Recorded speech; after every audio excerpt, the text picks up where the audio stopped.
অনন্ত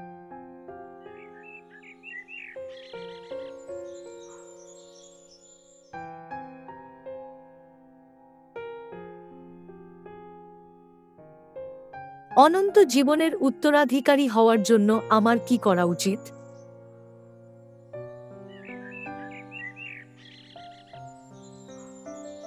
সমস্ত সদস্যদের কঠোর পরিশ্রম এবং একতার দ্বারা সারা জগতে সুষমাচারের প্রচুর ফল উৎপন্ন হচ্ছে।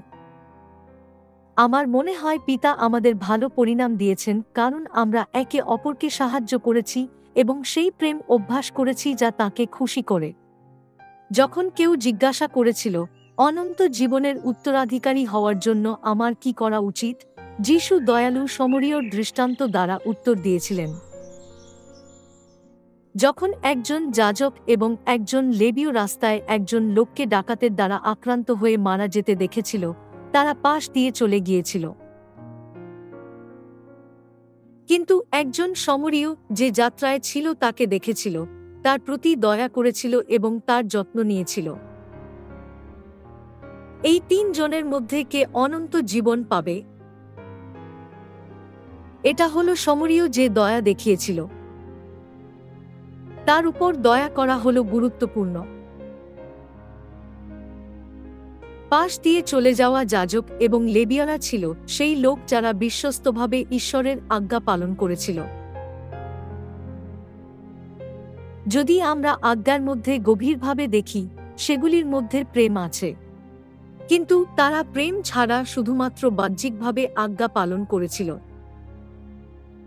সেই জন্যই ঈশ্বর বলেছেন যে বিশ্বাস ও আশা প্রয়োজনীয়, কিন্তু সবথেকে বড় হল প্রেম। প্রেম হল ব্যবস্থার পূর্ণতা। যেহেতু পিতা ঈশ্বরও আমাদের উপর দয়া করেছিলেন, তাই তিনি এই পৃথিবীতে এসেছিলেন। আমরা হলাম সেই আত্মা যারা স্বর্গে আমাদের করা পাপের কারণে নরকে যাওয়ার জন্য নিযুক্ত ছিলাম। তাই অমর ঈশ্বর নিজে আমাদের উপর দয়া করেছিলেন, শরীর ধারণ করে এসেছিলেন এবং আমাদের মৃত্যুর যোগ্য পাপের পরিশোধ করার জন্য ক্রুশে ক্রুশবিদ্ধ হয়েছিলেন। আমাদের ভাই ও বোনদের প্রতিও দয়া করা উচিত। যদি আপনারা আমাদের সদস্যদের প্রতি দয়া না করেন, তাহলে তাদের আপনাদের সুন্দর মনে হবে না। যদি আপনাদের মধ্যে প্রেম না থাকে, তাহলে প্রচার করা কঠিন হবে।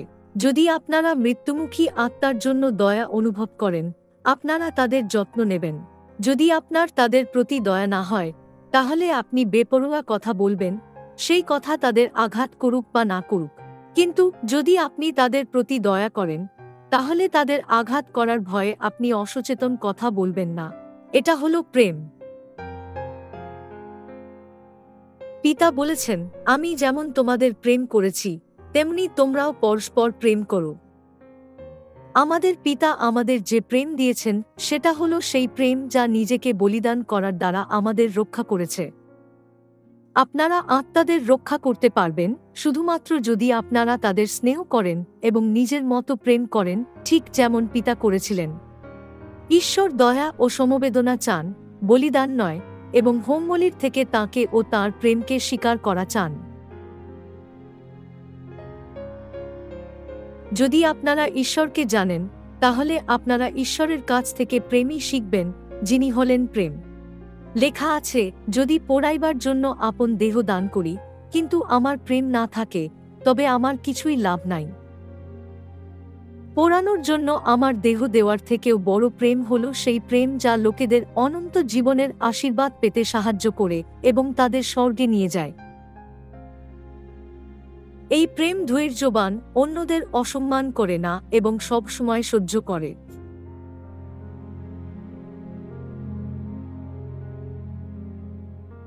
এখনকার দিনে অনেক বিপত্তি আছে এবং লোকেরা বিভিন্ন কষ্টের মধ্যে বাস করছে।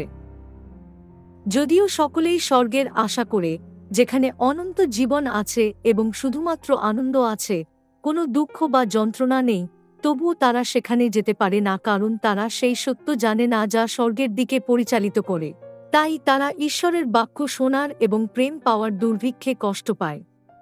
সমবেদনা ভরা হৃদয়ের সাথে আমাদের অবশ্যই পরিশ্রমের সাথে নিস্তার পর্ব ভাগ করা উচিত, যার মধ্যে অনন্ত জীবনের আশীর্বাদ আছে। আমাদের শুধুমাত্র ঈশ্বরের বাক্য প্রচার করা উচিত নয়, কিন্তু প্রেমের সাথে তাদের যত্ন নেওয়া উচিত যতক্ষণ না তারা ঈশ্বরের বাক্য পালন করার জন্য বিশ্বাসে বড় হচ্ছে।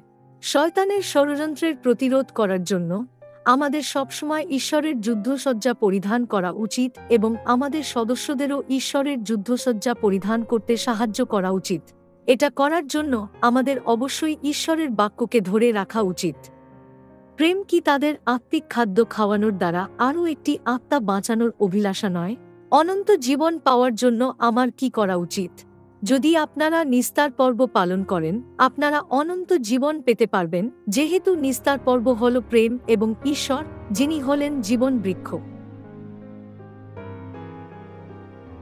যেভাবে ঈশ্বর দয়া ও প্রেমের সাথে আমাদের পরিচালনা করেন, আসুন আমরা প্রেম হই এবং আত্মা বাঁচানোর জন্য সমস্ত প্রচেষ্টা করি।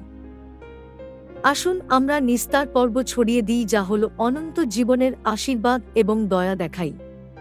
যদি আপনারা দয়ালু সমরীয়র মতো উষ্ণ প্রেমের হৃদয়ের সাথে প্রত্যেক আত্মার উপর দয়া করেন এবং তাদের লালন পালন করেন, তাহলে তারা প্রভাবিত হবে এবং সুসমাচারের প্রচুর ফল উৎপন্ন হবে।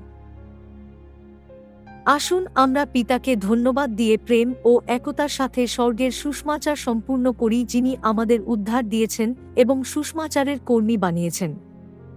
আমি আশা করি যে ঈশ্বর তার বাক্য পূর্ণ করবেন, এটা বিশ্বাস করে এবং এটা অভ্যাস করে আপনারা অনেক আশীর্বাদ, পুরস্কার এবং উজ্জ্বল মুকুট পাবেন যখন আপনারা স্বর্গে যাবেন।